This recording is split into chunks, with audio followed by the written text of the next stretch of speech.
मेरा नाम लिख के गाली देने में व्यूज ज्यादा मिलते हैं।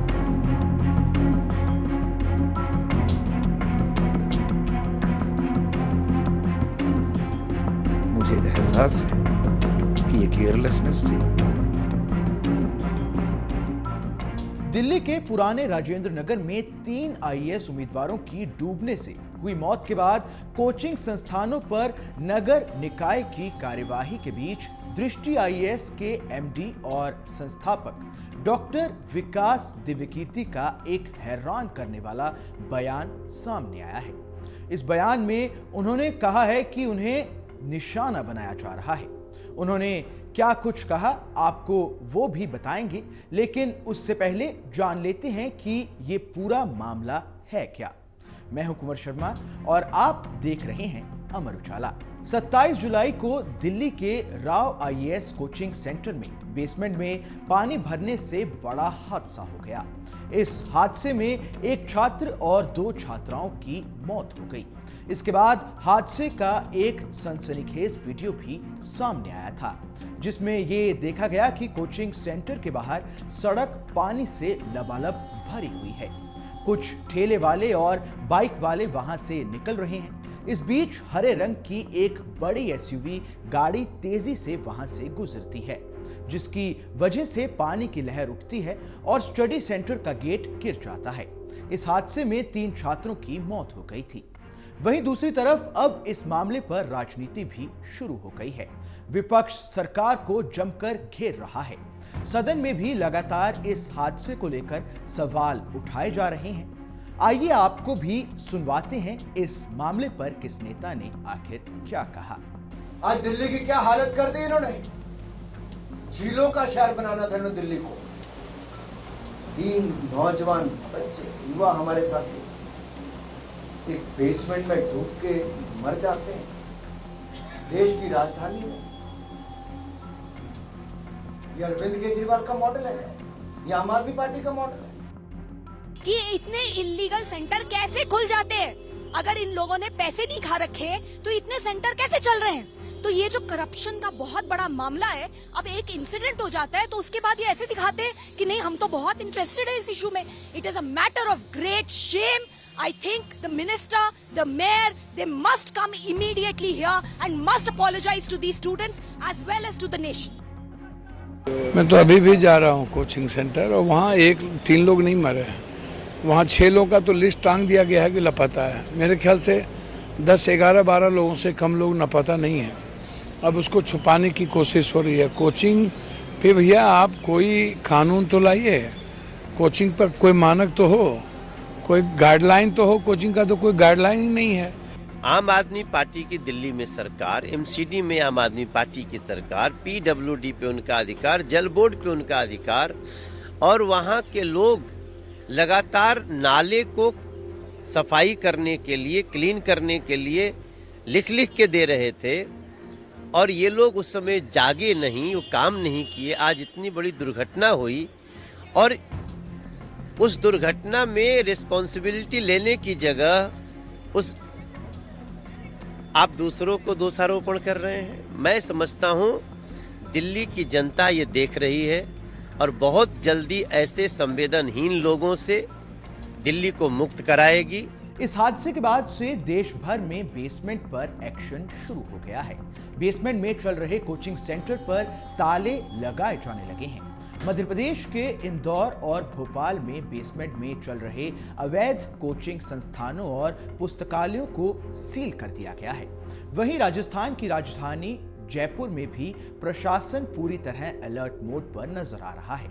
यहाँ के नगर निकाय की ग्रेटर मेयर सौम्या गुर्जर हाल ही में कोचिंग हब क्षेत्र गोपालपुरा पहुंची और कई कोचिंग इंस्टीट्यूट की जांच की और अवैध तरह से चलाए जा रहे इंस्टीट्यूट्स के खिलाफ कार्रवाई के आदेश दिए। लखनऊ में भी कोचिंग और लाइब्रेरी के खिलाफ अभियान चलाया जा रहा है, जिसमें बेसमेंट में चल रहे करीब 23 कोचिंग सेंटर और लाइब्रेरी सील कर दी गई हैं। इसके अलावा उत्तर प्रदेश में कार्यवाही के तहत लखनऊ समेत अलग अलग शहरों में 40 से ज्यादा संस्थानों के बेसमेंट सील कर दिए गए हैं।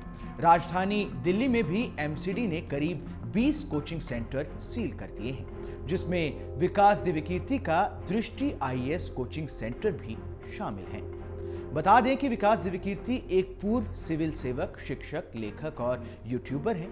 वो पहले केंद्रीय सचिवालय सेवा के सदस्य थे और वर्तमान में दृष्टि IAS नामक UPSC कोचिंग इंस्टीट्यूट चलाते हैं। दिव्यकीर्ति देश के प्रतिष्ठित, सम्मानित और लोकप्रिय शिक्षकों में से एक हैं। सोशल मीडिया पर विकास दिव्यकीर्ति की फैन फॉलोइंग काफी अच्छी खासी है। युवा वर्ग बड़ी संख्या में विकास दिव्यकीर्ति को अपना आइडल मानते हैं। हाल ही में दिल्ली कोचिंग सेंटर हादसे के कारण दृष्टि कोचिंग सेंटर सील किए जाने के बाद विकास दिव्यकीर्ति ने हादसे पर चुप्पी तोड़ी और अपना पक्ष रखा। मीडिया से बातचीत में उन्होंने कहा कि उन्हें निशाना बनाया जा रहा है। दिव्यकीर्ति ने कहा कि ऐसे मामलों में हर कोई बलि का बकरा चाहता है। इससे प्रशासन के लिए भी आसान हो जाता है एक व्यक्ति को पीड़ित होने देना। यहां तक कि समाज को भी लगता है कि उन्हें कम से कम एक आरोपी तो मिल गया। देखिए डॉक्टर विकास दिव्यकीर्ति ने इस मामले पर क्या कुछ कहा। मैं अपने होशो हवास में ये बात कह रहा हूँ कि हमें 3 दिन पहले जो इंसिडेंट हुआ उसके पहले ये एहसास था कि वो बेसमेंट शायद दिल्ली के सबसे सेफ इंफ्रास्ट्रक्चर्स में से एक है। 3 दिन पहले जो घटना घटी उसके बाद पहली बार हमें ये रियलाइजेशन हुआ कि कहीं ऐसा भी तो हो सकता है। ये हमारे जहन में कभी नहीं आया था और मैं MCD का तहे दिल से शुक्रिया करता हूँ कि उन्होंने सीलिंग कर दी है। बेसमेंट को लेके हमें खूब आजकल नाराजगी है, ठीक है, होनी चाहिए। हम एकदम सहमत हैं कि बेसमेंट सील हो जानी चाहिए, लेकिन दिल्ली की मेट्रो बेसमेंट में चलती है, अंडरग्राउंड ही चलती है। पालिका बाजार बेसमेंट में ही है। दिल्ली के लगभग हर मॉल में बेसमेंट में बहुत बड़े शॉपिंग कॉम्प्लेक्सेस हैं, वहाँ लाखों लोग शॉपिंग करते हैं वहाँ पर, क्योंकि वहाँ की जो बेसमेंट्स हैं ठीक तरीके से बनाई गई हैं। और कमर्शियल मॉल की तरफ से हमें ये बार बार आश्वासन मिला कि वो बेसमेंट उसी तरीके से बनी हुई है। और उन्होंने कहा कि हमने DDA में अप्लाई किया है कि हमें कमर्शियल FAR में इसका NOC मिले। पिछले 3 दिन में जो घटना घटी उसे देखने के बाद मुझे एहसास है कि ये केयरलेसनेस थी, हमारे दिमाग में बात कभी नहीं आई। और मैं आपके चैनल पर बड़ा खुल के कह रहा हूँ कि परमिशन कभी भविष्य में मिल भी गई तो भी हम बेसमेंट में काम नहीं करेंगे। मैं इसका भरोसा आपको दे रहा हूँ और मैं चाह रहा हूँ पूरी दिल्ली में एक भी कोचिंग इंस्टीट्यूट बेसमेंट में ना चले और ऊपर भी चले तो फायर सेफ्टी के साथ चले। बेसमेंट जो करोल बाग में थी वो अप्रूव्ड बेसमेंट है, अप्रूव्ड कमर्शियल बेसमेंट है, जिसमें NOC पे लिखा हुआ है कि उसमें ऑफिस चलाया जा सकता है। उसमें ऑफिस ही चल रहा था। ऐसी बेसमेंट की बात आई तो सबके मन में बेसमेंट की एक इमेज बन गई है, एक छवि बन गई है। छवि ऐसी कि एक छोटी सी बेसमेंट है, उसमें कुछ बच्चे बैठे हुए हैं, एक ही दरवाज़ा है, अगर वो बंद हो जाएगा तो क्या होगा। एकदम जायज़ बात है। जो नेहरू विहार की बेसमेंट थी वो किसी घर की बेसमेंट नहीं थी, वो एक कमर्शियल मॉल है, उसकी बेसमेंट है, बहुत बड़े आकार की बेसमेंट है। उसमें 1 नहीं 2 नहीं 7 एग्जिट हैं। जो बच्चे हैं, बच्चे जिस इमोशनल टर्बुलेंस से गुजर रहे हैं, उनकी नाराज़गी की वजह यह है कि मैं उनके साथ क्यों नहीं खड़ा हूँ। तो बच्चों की नाराज़गी जायज़ है, लेकिन जो सीलिंग का एक्शन है मेरे ख्याल से 50 से ऊपर इंस्टीट्यूट्स पे हुआ, उसमें एक नाम हमारा भी है। पर शायद उनको मुझसे ज़्यादा उम्मीद थी, इसलिए उनको खराब लगा, हर्ट हुए, तो नाराज़गी पूरी मुझ पे फूटी है। और मैं इस बात से बहुत संतुष्ट हूँ, अच्छा महसूस कर रहा हूँ कि सारा रोष मुझ पर है। कम से कम मैं इस बात को लेकर निश्चिंत हूँ कि वो मानते हैं कि मुझे उनके साथ और सही पक्ष में खड़ा होना चाहिए था। तो इसके लिए मैं कृतज्ञ हूँ कि उन्होंने इतना गुस्सा मुझ पर किया। मीडिया ने गुस्सा क्यों किया? क्योंकि चैनल्स को व्यूज़ चाहिए और जिसके नाम पे व्यूज़ मिलते हैं, अभी तुक्के से पिछले कुछ समय से मुझे व्यूज़ मिल रहे हैं, तो मेरा नाम लिख के गाली देने में व्यूज़ ज़्यादा मिलते हैं, इसलिए मेरा नाम सबसे ऊपर रहता है।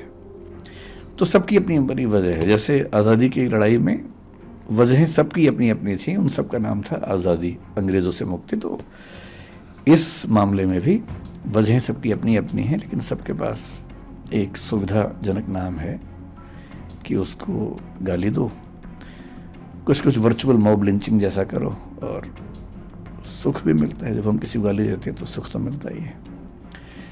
तो सब इसलिए पीछे पड़े हैं, सबकी अपनी अपनी वजह हैं, लेकिन ठीक है, जब यूट्यूब ने, सोशल मीडिया ने मुझे प्रसिद्धि दी पिछले 3-4 साल में, मुफ्त में इतनी सारी प्रसिद्धि मिली, तो क्या होता है कि जब कुछ मिलता है तो हमें लगता है कि हम डिज़र्व करते थे, और जब कुछ विपरीत होता है तो हमें लगता है कि मेरे साथ ही क्यों हो रहा है।